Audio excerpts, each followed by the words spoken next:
All right, I'm here with my buddy Cowboy. Cowboy is a 2-year-old Staffy, and he's recently moved into this new house, which is a busier part of Los Angeles. And if you can see him here, you can see his ears are flipping way back. Normally his ears should be kind of more up here and off to the side. So that's ears going back is a classic body language for a dog saying I'm uncomfortable about something. We just got done doing a lot of other body language signals, but that's the thing that's been the most pronounced, and the guardians have noticed that since they've moved here, his ears are back a lot. Now there's a very busy intersection. We're essentially on a corner. And so earlier in the session, there was a fire engine that was coming by. So I just pulled out treats, and while those timer was going, I'm just treating him. All I'm doing is I'm creating a classically conditioned response. While the sound is going on, he's getting treats. Now technically for counter conditioning, you really should do the treat after the sound, but that fire truck was making the sound for longer than, a long period of time. So I was using treats. Now you can also use peanut butter or cream cheese on a spoon.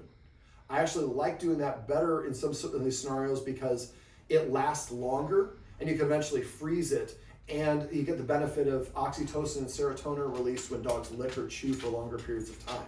So we're having the feel-good endorphins being released into his brain that makes him feel good, and we're trying to pair the siren sound with something that he finds good. All right, so come here, buddy. So normally when we had the male person carrier come over, he kind of went crazy. So let's see what kind of response we get.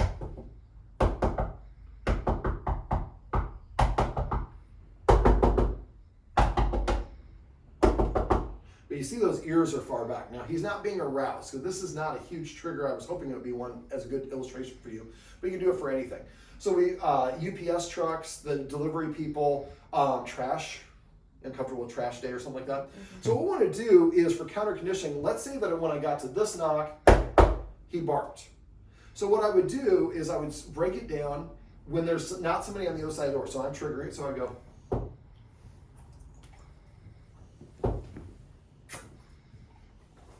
And you give a lot of treats for this. If he likes kibble, you can use their kibble for it as well. So I'm starting off light, then he gets a treat. Harder, treat.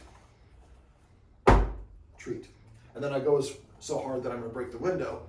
I don't want to break the window, obviously, but we're going from soft to louder, or quieter to more intense. Now, if he reacts, he barks, he starts running around, it's too intense. The whole point of this exercise, the most important thing, is he doesn't react.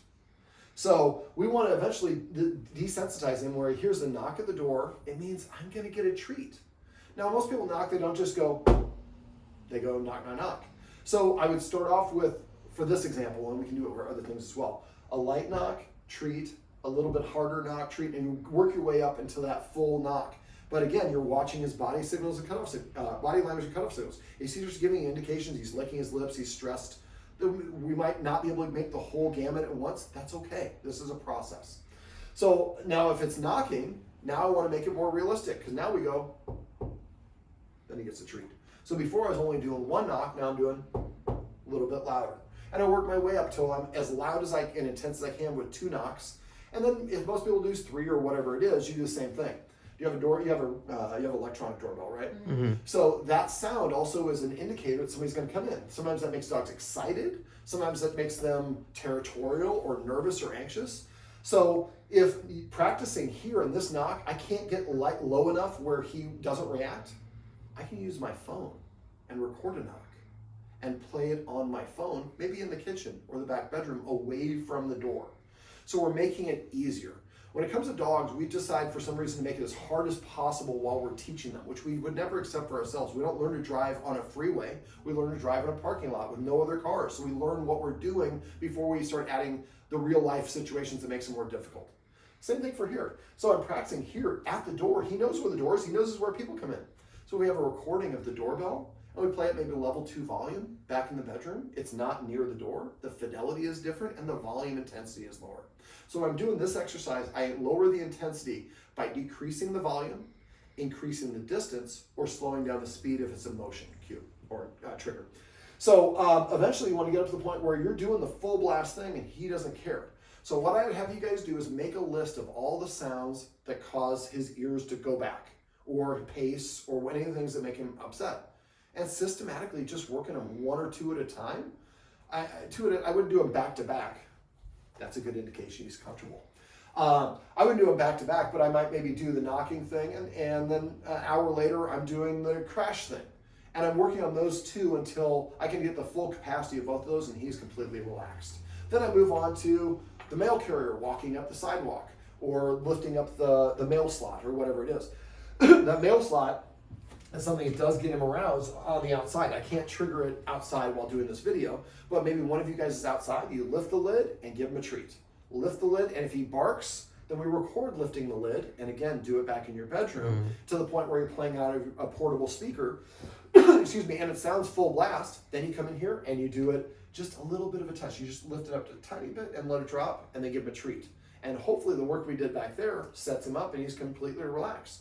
Now, because you have this, I do know some people, because he sees this probably move open when the mail carrier comes.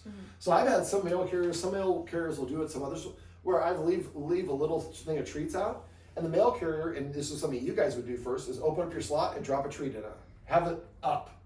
So like, here's the slot coming, he runs over, he's like, it's like a jackpot of treats coming out. I like it when the mail carrier comes. And then eventually you could leave a little jar out there, the mail carrier comes, opens it up, drops a treat, then puts in the mail, and he's like content. Because it's now a positive emotional response as opposed to a negative emotional response. So skateboarders, dogs barking, the jingle of dog collars, your doorbell, if there's anything, any other triggers that sounds that are triggering for him that you can think of? Anything that's unusual?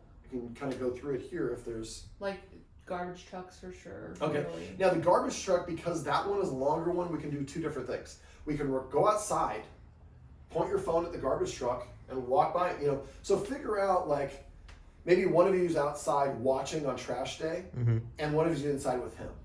As soon as you hear the ears flip back, how far away are they? So let's say they're 5 houses away, and that's when his ears get back, he starts getting anxious. So I'd go 5 houses down, record my phone, record the audio, and walk with that trash truck until it leaves your block. Then I would play it at a low volume while he's eating his meal, because that's a longer duration. Now if he stops eating his meal, it's too loud. So lower the volume. At first it might be imperceptible, and gradually it's a little bit louder, eventually it sounds like the trash truck is running through your living room, and he's like, big whoop. Somebody's gonna give me a treat after this. So you can do it that way, or for longer extended ones, that's when I like to use a spoon. So I have a spoon of cream cheese or peanut butter. I give them to him the first couple times without doing this, what we're doing for this treatment exercise. Then I would have him start licking it when the trash goes 5 houses down. If you freeze it, you should be able to time out. So he's licking the whole time, then it goes by, and now we're releasing those feel-good endorphins of serotonin and oxytocin into the blood when the trash truck comes. And what the guardians here are doing, which is what a lot of people do, is trying to rearrange their life so that those triggers don't happen. But you're not in charge of the world, you can't stop that. So all that's management, that's okay to do in some situations. I would much rather, you can put it down on your knee if it's a little bit easier. I would much rather have you fix the problem. So the lifetime, whether he's mom and dad's and he was a trash truck, he's like, mom and dad, you owe me a treat. Is that is a proceeding for a positive thing. All right, do you guys have any questions on this one? All right, well, Cowboy, come here, buddy. Sit. This is my buddy Cowboy. You gotta see, everybody's gotta see how handsome you are, Cowboy. You got some pretty impressive ears. Yes, this is my buddy Cowboy, and these are some tips and tricks you can use if you have a dog that's reactive to sounds in your house.